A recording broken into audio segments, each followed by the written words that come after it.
పల్నాడు జిల్లా పిడుగురాళ్ల మండలం జోలకల్లు గ్రామంలో ఉండే టీడీపీ నాయకుల ఆగడాల వలన ఓ యువతి ఆత్మహత్య ప్రయత్నం చేసింది.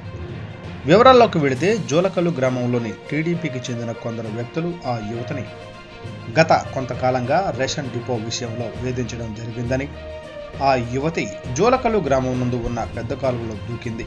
ఆ గ్రామంలోని టీడీపీ నాయకులు కొందరు రేషన్ డిపో తాలూకా డబ్బులు అడగటం లేదా ఊరు వదిలిపెట్టి వెళ్ళిపోమంటూ ఇలా గత కొంతకాలంగా జరుగుతుంది. ఆ యువతి ఎవరెవరు వేధించారు, ఎవరెవరు తమల్ని ఇబ్బంది పెట్టారు, ప్రలోభాలకు గురి చేశారు, అందరి పేర్లు, ఏమేమి తిట్టారో అన్నీ ఒక పేపర్లో రాసి చెప్పులు చున్నీ మూటకట్టి కాలువలోకి దూకింది. ఇంతవరకు ఆమె ఆచూకీ కూడా లభించలేదు. ఆ గ్రామంలోనే ప్రజలందరూ భయాందోళనకు గురయ్యారు. ఈ విషయం తెలుసుకున్న కొందరు పోలీస్ స్టేషన్కు వెళ్ళి దీనికి మాకు ఎటువంటి సంబంధం లేదు అని సమాచారం ఇచ్చినట్లు సమాచారం.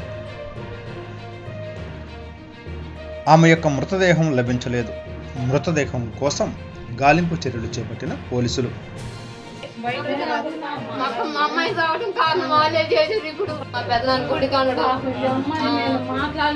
వాళ్ళు మీరేం చేద్దరు మరి నాకు తెలియదు.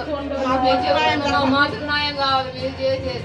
నేను చెబుతున్నా గంజి గొంజి వచ్చి మా కాడ కొనుక్కోరు, మీరు ఐదుగురు మీరు తల్లితో సహాని మా అన్న మా పెద్దనాన్న కొడుకు మొన్న అందరు మా వాళ్ళు వాళ్ళు కుక్కడు కోటేశ్వరరావు మసియా వెంకటేశ్ పండ్లు ఈ కార్తీక్ వీళ్ళందరూ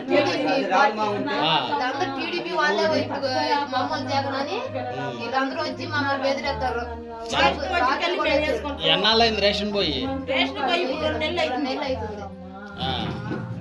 ఈరోజు ఎందుకు పోయిందంటారు? మొన్న వాళ్ళకి రాజు డబ్బులు అడిగారంట.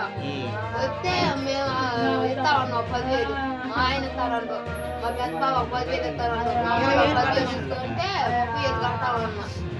ఇంకా డబ్బులు మా నాన్న వచ్చి సంవత్సరం కూడా కట్టాల. వీళ్ళు వచ్చి వద్దు చేస్తానంటే మరి ఇంకేమనుకుందో ఆ పిల్ల వాళ్ళ మాటకి ఈ పిల్ల ఏమనుకుందో కానీ ఎలా కూడా మా చెప్పకుండా పోయింది. కాలం కట్టడం చెప్పులు అయ్యేసి పోయిన వాళ్ళు కాలం కాడికి పోయిన వాళ్ళు ఈ లెటర్ చూసి ఇంటికి వచ్చి ఇచ్చారంట. అది జరిగింది. టీడీపీ వాళ్ళే ఇప్పుడు చేసింది. మా అమ్మాయి రావడం కారణం వాళ్ళే చేసేది. ఇప్పుడు